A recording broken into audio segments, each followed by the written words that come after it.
Hey guys, उम्मीद है आप खुद को साफ और सेफ दोनों रख रहे हैं। बहुत जरूरी है हम सबका इस वायरस से बचना, जागरूक रहना और इससे जुड़ी हर खबर के बारे में पता होना। इसलिए हेलो लाया है fight against corona virus initiative, जिसके जरिए आपको इस वायरस से जुड़े हर सेफ्टी मेजर और हर खबर के बारे में रेगुलर अपडेट्स मिलते रहेंगे। Stay safe. Download the hello app now.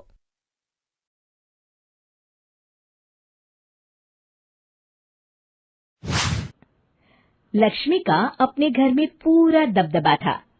Hitler की तरह वो सारा काम अपने पति और बेटे से करवाती। धीरे धीरे उसके पति की तबीयत खराब रहने लगी।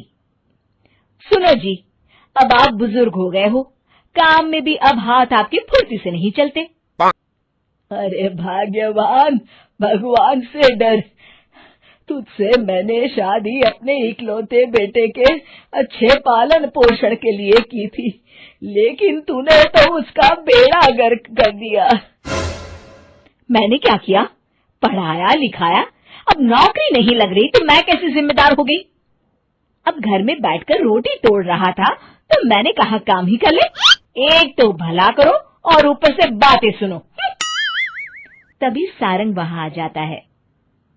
बहुत भूख लगी है माँ, कुछ खाने को दे दो।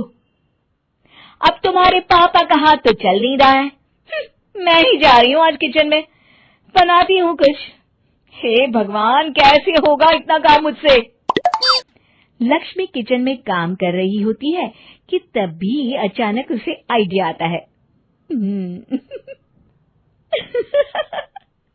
अरे मैं भी ना, अरे यहाँ तो फ्री की नौकरानी ला सकती हूँ मैं, फिर मैं क्यों खाना बना रही हूँ? उस दिन लक्ष्मी सारंग की पसंद का खाना बनाती है और बैठकर उसे बड़े ही प्यार से खिलाती है। खा ले बेटा, खा ले, पेट भर के खा ले। अरे रुक, मैं तेरे लिए ना गर्मा गर्म रोटियां लाती हूँ। सारंग और उसके पिता एक दूसरे की ओर बड़े ही हैरानी से देखते हैं। बेटा सारंग, जरूर दाल में कुछ काला है, वरना ये औरत तो हमें बासी खाना भी सुकून से ना खाने दे। सुनील की बात लक्ष्मी सुन लेती है और जोर जोर से चिल्लाने लगती है। अरे हाँ, भलाई का तो जमाना ही नहीं रहा। एक तो आग में खुद को जलाकर तुम लोगों के लिए खाना बना रही हूँ और ऊपर से तुम्हें दाल काली लग रही है। अरे माँ, पिताजी का ये मतलब नहीं था, तुम बुरा मत मानो।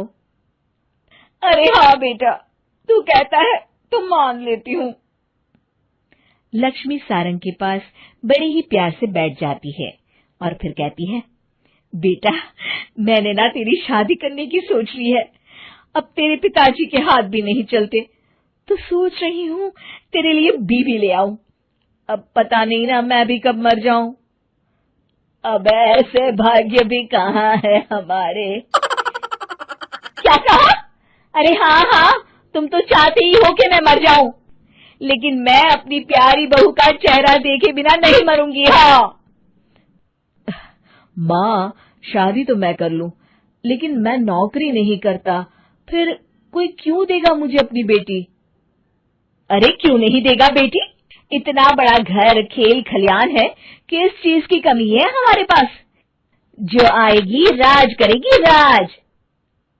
हम तो ना कर पाए राज, ये बोलो कि एक और नौकर तुम्हारे पास आ जाएगा। मैं कहती हूँ चुप हो जाओ।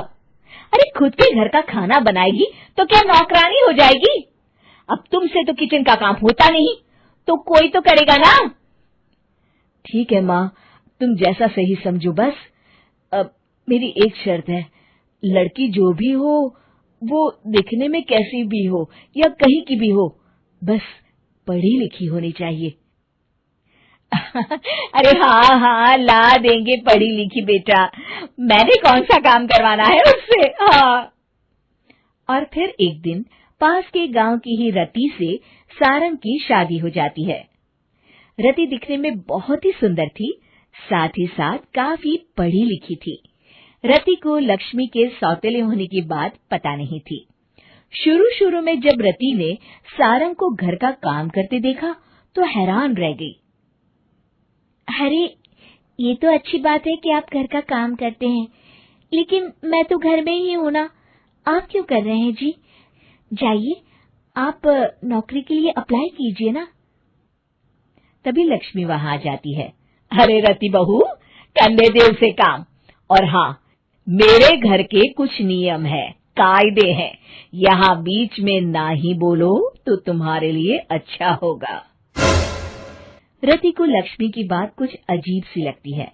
वो समझ नहीं पाती है कि वो ऐसा व्यवहार क्यों कर रही है, लेकिन उसे लक्ष्मी के सौतेले होने के बारे में कुछ पता नहीं चलता है।